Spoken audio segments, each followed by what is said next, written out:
వరద బాధితులకు సాయం అందించడంలో రాష్ట్ర ప్రభుత్వం పూర్తిగా విఫలమైందని మాజీ మంత్రి భారత రాష్ట్ర సమితి ఎమ్మెల్యే హరీష్ రావు విమర్శించారు.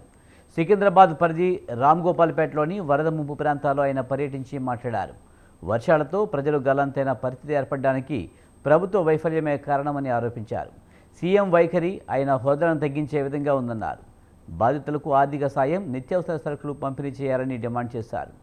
నాలాల పూడికతీత పనులు చేపట్టాలని కోరారు.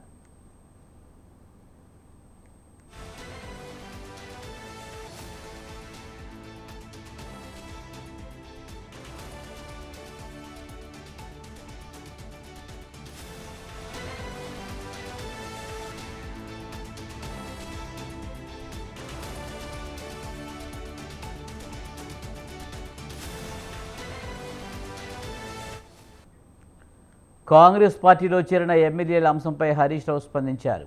బహిరంగంగా కాంగ్రెస్ కండువా మార్చుకుని పార్టీ మారలేదని చెప్పడం సిగ్గుచేటన్నారు. బతుకమ్మ పండుగ నేపథ్యంలో ప్రభుత్వ నిధులు విడుదల చేసి మౌలిక వసతులు కల్పించాలని కోరారు. పంచాయతీలకు నిధులు లేక గ్రామాల్లో పాలన కుంటుపడుతుందని విమర్శించారు.